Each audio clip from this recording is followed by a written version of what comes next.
All right, what is going on, everybody? How you doing? Welcome to another episode of Talking Buffalo, part of the Blue Wire Network. I am your host, Patrick Moran. Thank you, as always, for locking in, whether you're on the audio side, the video side. Appreciate you all. I am joined by a special guest today, former, and I'm not going to lie, that kind of makes me a little bit sad to say that, former Channel 7 anchor, now an anchor at WRAL-TV in Raleigh, Durham, North Carolina. One of my favorites, Ashley Rowe. What's going on? How you doing? Oh, it's so good to be chatting with you. You know what? It's been a while, so this is gonna be fun. I'll tell you what, it has been a while. You were on the show once before. It was in February 2020. I got 2 points that I want to make from that. Number one, so I went back and I listened to part of our chat from a couple years ago, a little more than 3 years ago now. And I used to always do this segment, and I did this with so many people. I lost count, and quite frankly, I don't remember most answers. But I would have a fun fact finale. I would ask you your favorite food, your favorite this, your favorite that. And I'm always like, okay, standard. You became my like Buffalo food soulmate when you were on this show because I had asked you what was your favorite pizza. And to this day, I probably have had 50, 60, 70 different people on for the first time and did that fun fact finale. You are the only person who said Mr. Pizza. No which way. was, I swear to God, the only one out of everyone I've ever talked to on the show. It's always was Picasso's, Lenova's, a few others. No one ever said Mr. Pizza except for you. And that stuck out to me. I remember that. People. We need to have a chat with a lot of these people because they are missing out. Yeah, it was great. And we talked in February 2020, and it seemed the world was so normal then. And 2-3 weeks after the podcast dropped, literally everything changed. COVID, protesting downtown, things got crazy in Buffalo and around the world, of course. Let me start here. We'll spend a couple of minutes talking about Buffalo, your decision to go to North Carolina, and then we're going to talk about Succession, which I'm not going to lie, this is one of the big reasons why I want to get you back on the show. I am absolutely fascinated about your appearance on there. For people who are watching and listening who might not know this, Ashley was on an episode of Succession. I think it was the third from last episode, a very important one, a very big one near the end of the series. And that is one of the most polarizing shows probably in the last 20 years, maybe even ever. So I want to spend a few minutes making sure we talk about that. But Sure. Let's start here. Again, I talked to you in February 2020, everything's fine. And then COVID comes. As an anchor at a TV news station, just spend a couple minutes talking about the challenges, how much your job, life goes without saying how much that changed, but just being able to physically do your job, how much that changed when COVID, especially early on when it first started, how crazy things got. It forced us to completely rethink what our job description was at this station. Mm-hmm. And I went from being a presenter and going out into the field to do interviews and pull stories together to having to rely on technology completely. And I'm not alone. Everybody had to do this. So you, in a weird way, got access to more people because you were able to interview them from their home. And because nobody had anywhere to go, they were often free and willing to chat. And there was such a desperate need for human connection that I think a lot of people were willing to chat that perhaps weren't otherwise. And then in addition to that, I didn't have easy access to producers and editors and that sort of thing. So one of the weird things that came out of COVID for me was I learned how to edit in a way that I had never done before. Right. And I might not have ever known how to really edit news stories if it weren't for that time where I was at home. And it was the only way that I was going to get anything on the air is if I edited it myself. So it really had us completely rethinking the way that we put together news stories, interviewed, all that kind of thing. And you had to learn this on the fly too, right? I mean, it's not like this is something you were prepared for. So like you were learning about these challenges and how to do things literally on the fly, right? Yeah, all of us. Absolutely. And it doesn't even matter what industry you're in, right? I think that's something that all of us can relate to is we all had to completely rethink what we were doing and doing it on the fly. But I will tell you, I only broadcast from home for a few months. And that is something I do not miss. I give you all the credit in the world for building your own studio. I sucked so bad at that. I was stacking my computer on like 12 books, praying that they wouldn't topple over during a show. I was moving lights around during stories, and I never got it right. I was always so bad at it. So by July or August, my producer as well was like, "Okay, we got to get back into the studio because Ashley, you just can't figure this out." I remember talking to Matt Bovee during those times a lot too, when he was, doing his sportscasting from home, kind of the same deal. Oh yeah, Um, Bovee and I would be texting each other like, "Does this look okay? Does this look okay?" And how do we right. delicately tell each other no? Now, one of again coming a very sad time, a very bad time. One of my highlights with following your career in Buffalo was later on that summer with the protests, social unrest and all that stuff. And I'll never forget this. We were talking briefly before we started taping here. You're live on the air. Madison Carter, another favorite of mine, is downtown on the scene and just so chaotic. Mhm. I know, you train to an extent and you get educated and you get some experience on the air, but it's like it's hard to really be prepared for something that significant in real time happening. An historic time. Again, a very sad time too in Buffalo and across the world, of course. But I still that sticks out to me. I still remember that newscast and that day very much, man. I really They do. they don't teach you in school how to respond to that stuff and how to navigate breaking news for hours, because that's we were on the air for hours. Really, what it boils down to is your rapport with the folks that you're working with, trusting each other to be able to feed off of each other. Because don't forget, we also were on, I want to say it was a 4-second delay because of the way that our technology works these days. We utilize this thing that prevents us from having to use and rely on satellite trucks. We're able to have these mobile trucks, if you will, that move with us, and we pop them on our backpacks, and that allows us to go live. But there's a delay, and because of that, I'm saying to Madison, "Hey, Madison, can you go over here? Because I think that a bunch of windows were smashed at the Statler." She's hearing that 3 seconds later, so she's hearing that after the audience Yeah. is hearing that. So trying to communicate with each other, it relies. You really depend on trusting each other. And also trusting your audience, and having that relationship already built with your audience, so that if it's not perfect, you can trust your audience to forgive that because you've built that relationship already. I remember as well, and then we'll move on to a couple other things. Look, you've done a million stories during your time in Buffalo, and this was just one of many during COVID. But I obviously remember this. I had a friend, his name was Jason. He was in his early 40s. He grew up in Lackawanna. He was a big Pittsburgh Steelers fan, died from COVID the week that the Steelers were playing the Bills. And I specifically, and I'm being, I'm not blowing smoke here. I'm being very real. And there's a lot of great newscasters in Buffalo. You were the one that I reached out to that week, though, to tell you about him. And you guys at Channel 7 put a really great story together about him. Mhm. So, I remember that very much again. I wish we were Well, talking about happier times, during your career yeah. at Channel 7. But yeah, man, I think that just speaks to, how much I respect your work and how much I admire it, Uh, everything that you do. That you were the one that I reached out to, and I said, something should be done about this. The guy's a big Steelers fan. He died of COVID at such a young age, and you guys put a really, really good I remember story that together. story really well. It was tough to interview his mom and his sister, but thanks Yeah. for trusting me to do that.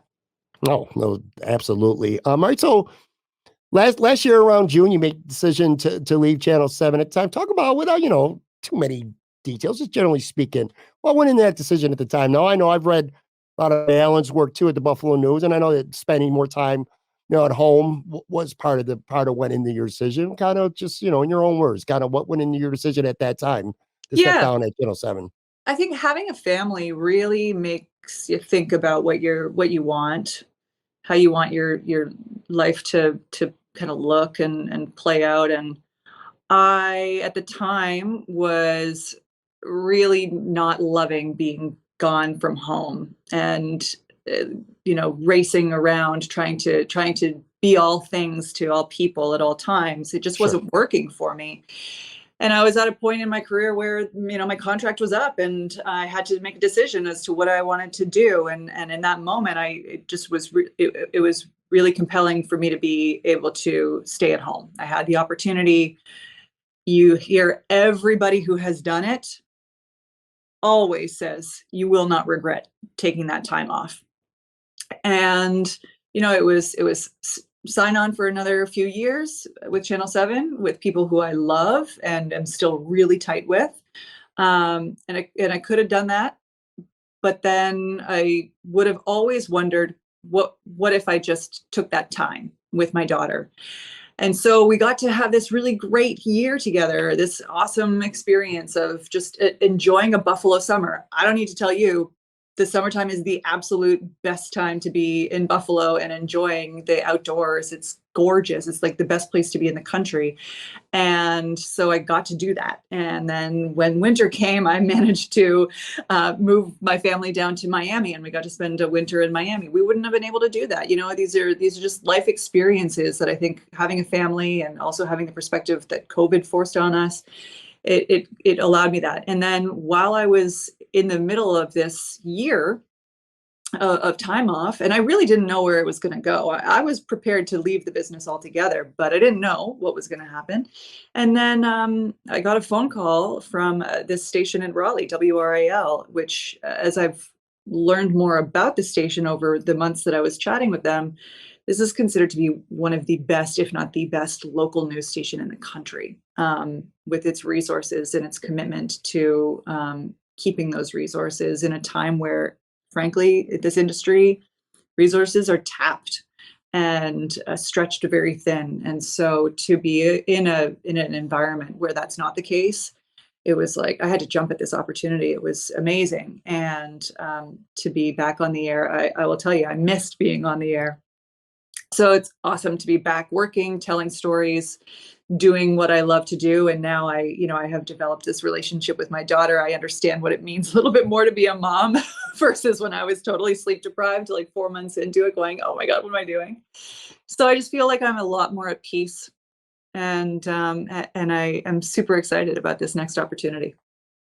I think it's awesome that you went to Miami and you are where you are now. Like you said, no what ifs, get out and experience as much life as you possibly can. And look, I am not throwing an ounce of shade at Channel 7. There's still a lot of people who are there that I admire very much. And it's not one specific station. But again, not going to lie, Channel 7 was the bomb when Ashley Rowe and Madison Carter were both there. And then Madison left, and I'm like, that sucks. And Ashley left, and as a consumer, I'm like, well, that sucks too. But again, I understand. It's like, this podcast primarily is about sports, and it's kind of the same with newscasters and even just all media at this point. It's kind of like where you get drafted when you're an athlete, and whatever league it is that you end up playing professionally, where you get drafted, you don't always play your entire career on that same team. You become a free agent at some point, or you get traded. Lots of things, you get waived. There's a million things that could happen. And I've really noticed, especially since I've been doing this podcast, just how the turnover, at least in some markets anyway, because Buffalo's kind of like it's almost like a stepping stone. Like there's a lot lower in Buffalo, but then people leave Buffalo to go to bigger markets as well. And again, I completely understand. If I was in the same situation, I would do the exact same thing. But you know what I'm saying? It's kind of like sports in that way. It's like you come through that city, but you don't spend your entire career in that city. And I think piggybacking on that, when players come, when athletes come, they bring their families with them. They invest so much in it. They often will attach themselves to a charity. They really do sink their teeth into the community. At least the memorable players do. And that's sort of like journalists as well. You spend so much time genuinely wanting to get to know people in the community and the issues of the community. And, a lot of times you for your own career development or for whatever other development in your life, you have to walk away. And that's really tough to do. Like, it's really hard to do. And I'll tell you, when I wake up in the morning, I still habitually check the Buffalo News. I still get push alerts from Channel 7 because it is a home to me. Sure. And so, yeah, it's hard. It's hard. I think being an athlete, it's really hard. You get paid way more as an athlete, though. So That's so true. it's a lot easier when the athletes go like, That's true. well, I I'm going to get paid $200 million.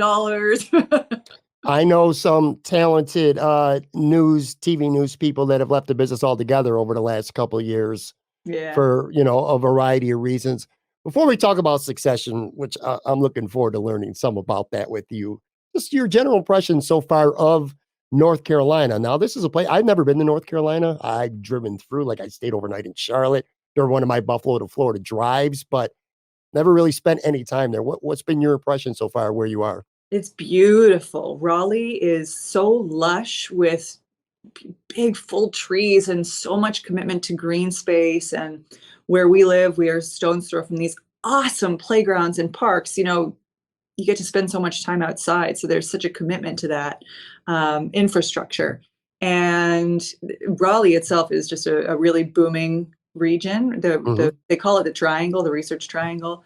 And there's just such a huge investment of technology research and medical research that's being poured in. So you actually see a ton of people who have moved in. I'd say I meet more people who are not from Raleigh than people who are from Raleigh. People who have moved within the last 5 years to this area. So it seems to be a super buzzy area. I've only been here for a month, Pat, so I don't know. I can't tell you too much, but it's been beautiful.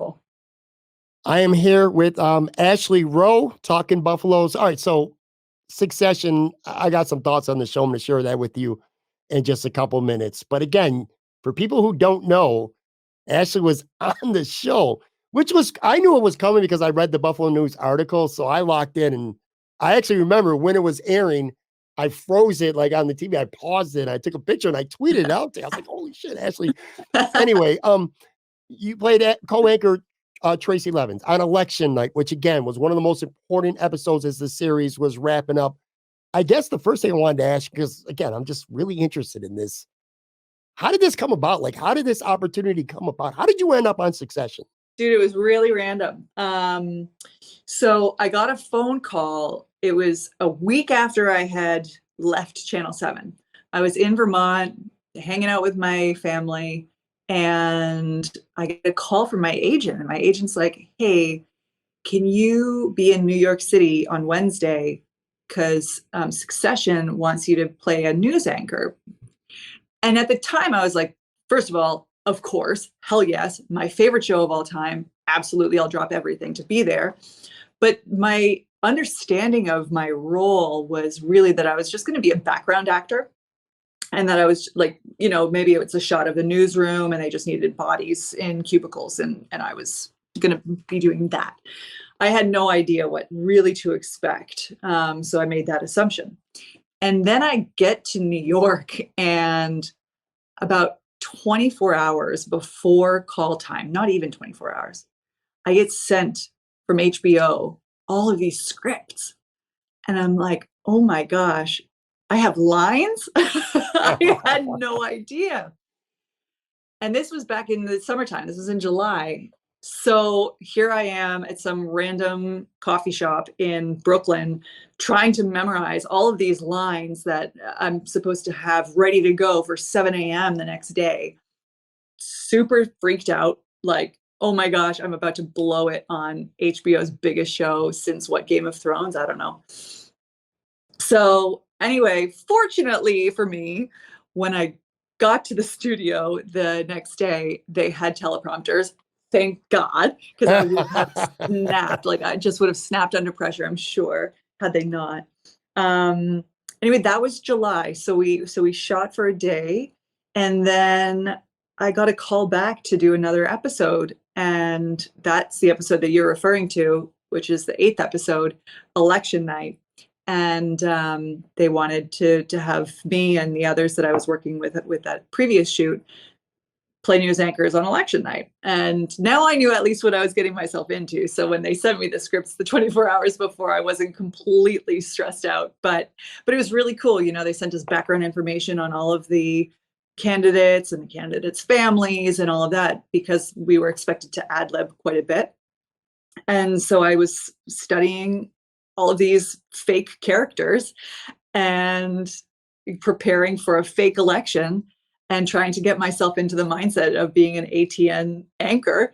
And it was just a real riot. It was one of the coolest experiences, working alongside these amazing real life news anchors who got to play my co-anchors was super cool. But also then getting to take, I was getting notes from Jesse Armstrong and from He's the Tony creator Roche, of the show, the right? creator of the show, and Tony Roche, the executive producer of the show, who, oh, by the way, also happened to write Veep, which is one of the best shows ever.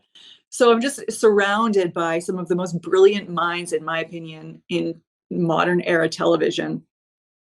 And they're giving me notes like, what have I done to deserve this? So it was a really cool, super random opportunity that I got. And yeah, I think about it pretty often. And it's pretty funny because I don't talk about it a whole ton. I'm not like, hey, I'm Ashley Rowe, by the way, I was on Succession. I would be.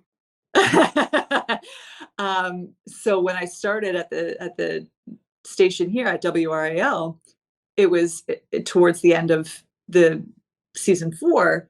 And so people would just be like, wait, what? And actually one of my co-anchors was like, hey, then he was like, hang on, we need to talk. Did I just see you on Succession? So it was really, yeah, it's been a really fun experience for me overall. So when you're shooting, what is the nerves compared to, like, you've been live on the air hundreds, not thousands of times, and how many people are watching. Wasn't this like a whole different animal though? And obviously, again, whatever nerves you had, a lot of people have nerves when they do stuff. You obviously overcame them. Looked awesome on Yeah. screen. But like, were you restless the night before, like going to bed? Like, did you have a hard time sleeping, knowing what you had to do the next day? That first shoot in July, when I was shooting for a different episode, it never made air. That I was super nervous about because I didn't know what to expect. Going into this now, I knew the crew, I knew the cast members that I was working with. I knew that I was going to have a teleprompter that I would be able to refer to every once in a while. And I kind of had an understanding of how many times we would have to shoot a scene. So I felt way more comfortable the second time around when I was shooting in November for that election night episode. Even though I was surrounded by people who I deeply admired, I just felt I felt like I was in the right place. I didn't feel super anxious about it. I came prepared. I think if you come prepared, it's just like any other job. If you come prepared, you feel a lot more at ease. Yeah, for sure. So when it aired on HBO that night, who did you watch it with? I was with my husband. Did you get a lot of calls, a lot of texts, Oh tweets? yeah. Yeah. I got a few texts, got some tweets. But I didn't want to look at my phone too much because I'm a huge fan of the show. So I didn't want that to distract me from being able to watch the show. I actually watched the episode again, not because I didn't want to see myself, but because I really wanted to follow along the plot line because it's such a good, intense episode. And I really had no idea. I figured I would be in the show for like 2 words. I didn't think that it would be nearly as much as I wound up getting for the show. So it was pretty cool to watch what they wound up choosing, and just thinking back to everything that we shot. I mean, we shot for several days over the course of several weeks. So it's just amazing to me how much footage these guys have to filter through and put together, and how they weave it to make an incredible show. What were your thoughts on how the show wrapped up? We don't have to give away spoilers here because maybe some people are going to get into the show that haven't seen it yet. Did the right person claim power? I guess you could say claim power at the end. Did you know, you didn't know how the show was then until you watched it? Or did you already know? No, I knew who was going to win the election. I did not know how the show was going to end. And what were your thoughts on how it wrapped up? So I'm curious to get your thoughts too. I thought it was perfect for Jesse Armstrong, and the comment that he wants to make about society. and about billionaires and wealth and greed and all of that. So I thought that from that perspective, it was awesome. I thought there were a couple of scenes in that final episode that were brilliant, and like I was gripping, the couch, like, oh my God, how's this going to end? But I will say that it wasn't my favorite character who wound up winning in the end. All right, I'm going to be honest with you, Ashley, because I don't want to be a hypocrite. I've talked about Succession on this show plenty of times. The show grew on me. I did not like the first couple seasons. I've always maintained, I thought the writing was superb. I thought the dialogue was maybe as good as any show I've ever seen. Just the written dialogue between characters was unbelievable. I had a hard time. It was draining for me at some point, and maybe it's just because I don't understand how maybe the business works and greed and corporate and all that other stuff. But it was like I couldn't find a character that had a single redeeming value, somebody that I could get behind whatsoever. And at some point, it got a little bit exhausting like that. And then there were parts where I'm like, the show was dragging a little for me. But I will say this. As it got down the stretch, especially in the last season, I used to hate watch it is what I'm basically saying. And then I started to like legitimately like it. And I will say, to your point, I guess I'm giving away a couple spoilers or whatever at this point, but the scene in the kitchen with the kids, when they're making that, whatever concoction that was for a king, it showed a brief glimpse of like what life could have been like for them, having fun, being giddy, being goofy, smiling, laughing. You didn't see much of that in the show. It was all about the power, So I thought was one of the best scenes, maybe of the whole series. It's really revealing. Yeah. Yeah. And then also at the very end, I think it might have been Jesse Armstrong. It was someone who was important to the show, gave an interview. And I think it was Jesse Armstrong, because they were asking, did you think Shiv went against her brother because of Tom, or just, and at the end of the day, they said, don't overthink it. And I'm paraphrasing a little bit, but don't overthink it. At the end of the day, she couldn't stomach her brother winning and getting the power. That's what it was all about at the end. That makes sense. Yeah, man, there is no real likable character. And even I thought that I would like Cousin Greg for me was my favorite. Like me too. Really up until season 4, but then season 4 rolled around and I was like, whoa.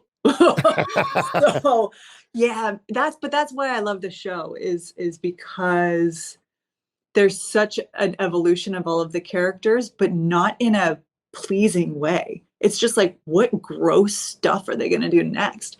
And the writing, to your point. I mean, in my opinion, that is the best written show since The West Wing. I thought The West Wing was like incredible, and I still watch The West Wing. But this show, we actually watched. So my husband and I would watch the previous week's episode of Succession right before 9:00 on Sunday night, so that we would be completely up to speed and refreshed. That's how much we love the show, and how much we thought we missed when we were watching it live. And I would encourage people to do that as well, because watching the episodes twice really helped me follow along, help me pick up on some of the things. But yeah, I know. But you need a palate cleanser after that, because it's like, it's some dark stuff. Does it feel, and again, I'm not sure how much insight you would have to that type of world, but did it feel, and it's a fictional show, of course, but did it have to you? Did it have some sense of realism, or was it really far-fetched? I listen, as far as realism is concerned, I have no idea. I don't hang out with billionaires, but here's what I can tell you that I haven't yet told you. Being on set for the very brief amount of time that I was on set, and watching Matthew McFadyen, who plays Tom, Nicholas Braun, who plays Cousin Greg, Sarah Snook, who plays Shiv, Jeremy Strong, who plays Kendall, and Kieran Culkin, who plays Roman. Yeah. Watching them work was like watching Picasso paint. Like, they are so dialed in, and you can see their mind working when they're not actually rolling. And I know Jeremy Strong gets like a lot of flack for his methodism and whatever, but just watching them watching them work behind the scenes was really, really cool experience. Nicholas Braun was exactly like you would expect him to be, because he is like so similar to cousin Greg, and just sort of the kind of like aloof, like, hey, super friendly. Hey, how's it going? Matthew McFadden, like super dialed in and focused. You know, each of them, I thought they were cast so well. What was or not even a question, just a statement here. At the end of the day, no matter what you do, or no matter how much longer you're in the business, for what you do in your career, to know that you had a part on a show that is literally one of the most all-time talked about shows, and it's a show that's going to stand the test of time. Like I feel like as time goes on, you could just tell by the way people talk about the show, Yeah. especially again, Yes. the writing and the dialogue, especially on that same level as The Wire and The Sopranos, these HBO Right. shows that years and years down the road, they aged beautifully. I feel like Succession is going to be like that. And again, whether you love the show, whether you hate the show, that show is going to clean up at the Totally. Emmys Totally. later on. So Yeah. again, I just congratulations. I just Thanks. what an awesome thing. What an awesome highlight to have on your shelf. Last question, then I'll let you go. Which, by the way, we're taping this later on Monday night. Ashley still got to do the news, and she's got to eat. I got to give her some time to get ready. I appreciate you so much, but just let's circle back to Buffalo to end this. Just, I don't know, talk about some of the things that you're always going to love about Buffalo the most. You know, some things that you're going to miss when you're not here, and you're still back. So it's not like you're never going to be back in Buffalo again. You know what I mean? No, So, heading but back, just heading back in a month. I can't wait. right, just talk so about some of those things. let me tell you what. I cannot wait to see the new AKG Art Museum, formerly Albright Knox Art Gallery. It looks amazing. It is putting Buffalo on the map in a completely new way. I mean, the Albright Knox was impressive before. This is next level. Can't wait to see that. I miss Mr. Sizzle's burgers so friggin' much. Like, I ate that every single week. So I miss that deeply. I cannot, like, that's my first meal when I go back to Buffalo. This sounds so cliche, but I love the people. I love the connection that people have to the community on a multi-tiered, multifaceted way. The stories through the generations are amazing to hear, and they're volunteered. Like, you don't have to go digging far for them. I mean, people have such amazing, deep stories about Buffalo now and Buffalo then. So I think about Buffalo all the time. I keep up on all of the Buffalo news. There's a lot going on. Keep my eye on that Charlie Specht with the Buffalo News, because he's always got something brewing with his news stories. Yeah, I think that anybody who makes assumptions about Buffalo, who rules Buffalo out, is an idiot. And I think that Buffalo is a really special place, and that's why we kept our house. That's why, you know, make a point of staying super involved with Feed More Western New York, because once you're in Buffalo, you don't leave Buffalo. Even if you physically leave, you don't mentally leave. Your heart doesn't leave. Said it perfect. Completely true. All right, Buffalo peeps, make sure you follow Ashley on Twitter at the Ashley Rowe. Check her out in North Carolina. You can find ways. When I was in Florida, I found ways to watch Buffalo TV and watch you on the air all the time. This was fun, and I really appreciate your time. Thank you so much, Ashley. Oh, Patrick, it's always a pleasure. Thank you so much, my friend. All right, guys, I'll be back with another episode tomorrow. Aaron Quinn from Cover One joins me. We'll be talking Bills. Take care.